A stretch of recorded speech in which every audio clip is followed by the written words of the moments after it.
What's up, Tate? Okay, this is my informative speech.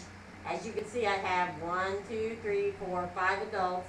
Please ignore them. You all know who I am for my teacher. I am Linda Kurtz.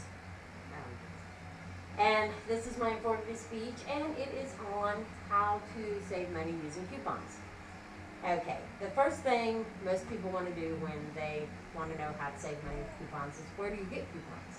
Well, you can get them in your Sunday newspaper. That's where a lot of people get them, most of them. Around here, the best paper I've found to get them from is the Cincinnati Enquirer. It has the most coupons for what you spend on the paper. And if you're getting it just for your coupons, then obviously you want to get the most for your money. The Richmond paper has absolutely nothing worthwhile in it. Don't even get it. It's not worth the money. You spend a quarter less to get the paper and you get nothing in it. Indianapolis, not too bad, but here again, not as good as Cincinnati Enquirer. So if you're going to buy papers, I would suggest that one. It comes with inserts that have the coupons in them. Let's see, they you will, as you progress in couponing, you'll want to buy more than one paper so that you get more than one insert. Because that way, when you find a good deal, then you can have extra coupons. You can have more than one coupon to use.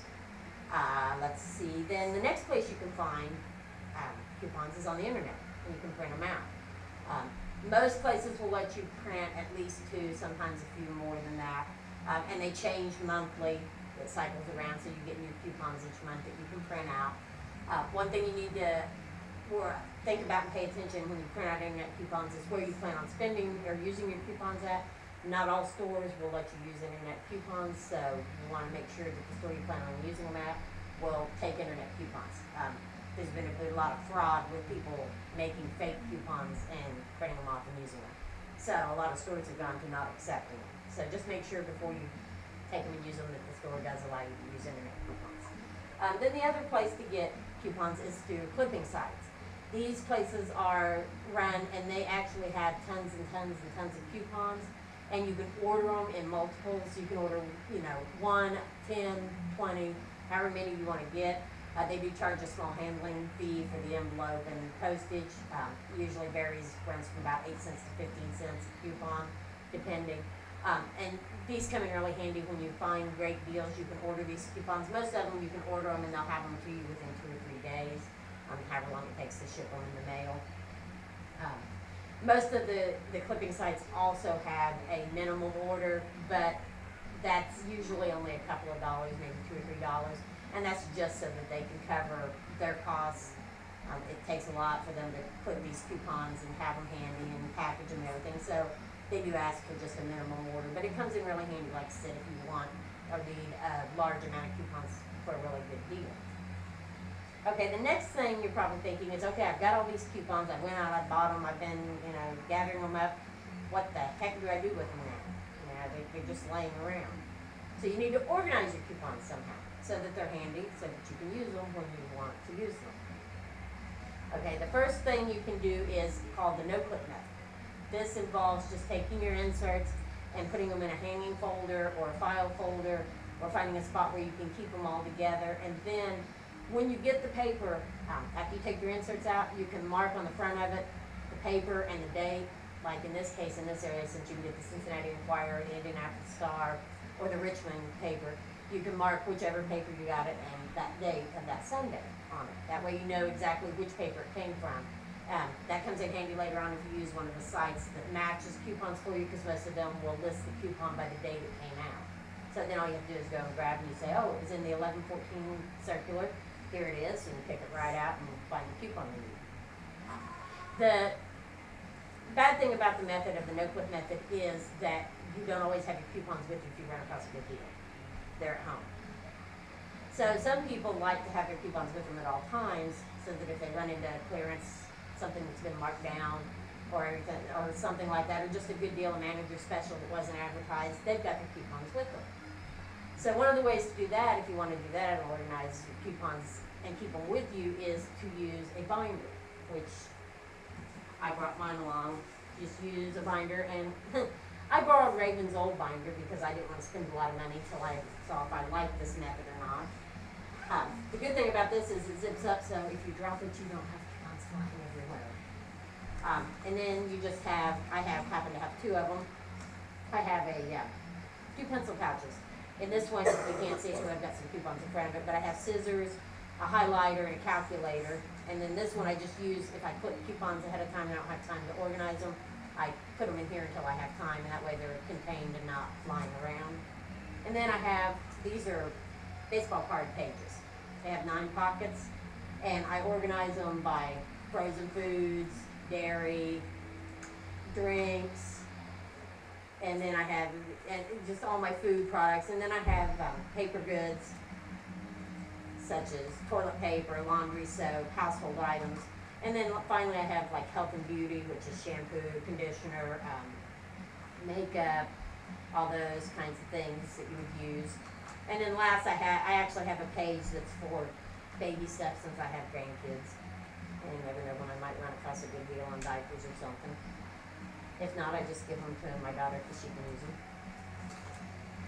And then you have things up here, and in this pocket I keep my extra inserts. These are what the inserts look like. And then when I need some, I have time, I carry this with me, keep it in the car. When I have time, I can clip them if I'm waiting. I can just clip them and file them later. And here again, I just keep those up in the front. And like I said, this zips up, and so that way, if I happen to drop it or anything like that, they're not gonna fly everywhere. Makes it really handy. And then the last way that you can do organize your coupons is using like a shoebox. You can use just a cardboard shoebox, or you can use one of the plastic ones that you can buy.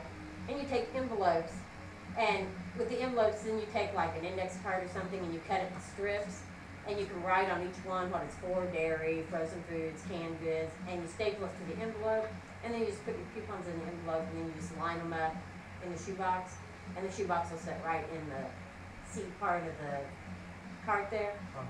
Now, if you have kids, sometimes that's taken up by a baby, in which case it can just sit down in the regular cart. But if you don't have kids, or you happen to manage to get out and go grocery shopping without your kids, you can set it right there in the seat part for the babies. Okay, once you've got your coupons all organized, you're like, okay, well, now how do I go about actually saving money now that I've got my coupons and got them organized? Next thing you got to do then is match them to the sales. This is the most time-consuming part, which is why I recommend going to some sites online that already do it for you. And they're free sites, you don't have to pay to be a part of them. You just register, it's free to register. And most of them do all the major grocery stores plus the drugstore chains. Some of them actually go with the different areas, like they'll have the stores in Indiana, the stores in Ohio. And that works out well for us since we sit on the line, we can go to Indiana or Ohio. Because Kroger's especially, they have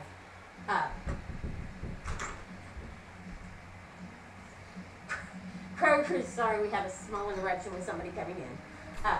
Kroger's actually, they have 2 different areas here. Some stores in Ohio go on the Cincinnati schedule as far as sales, while Richmond is on the Great Lakes area. So they have different sales going on at different times. Oh, that's fine. Okay, so if you go to these sites, which these are just some of them: couponmom.com, fullcup.com, hotcouponworld.com, and we use coupons.com. All of these set up, and they match the coupons up for you, and they tell you what coupons to get, what circular they came out of. They make it really easy. And I know with couponmom.com, that's the one I use most often, you can actually go through and check mark off the deals that you want to take advantage of, and then you can print that list out and take it with you.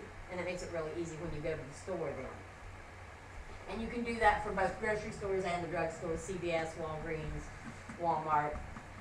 The next thing you want to take advantage of or look for is the stores that double coupon. And in this area, that mainly is Kroger's. Marsh over in Connersville also double coupons, but they only double up to 50 cents. Kroger's doubles up to 50 cents, and then from 50 cents on to $1, they will add to it to make it $1. So if you have a 55-cent coupon, they'll add 45 cents to it to make it $1. And that really, really can make a big, big difference in your savings.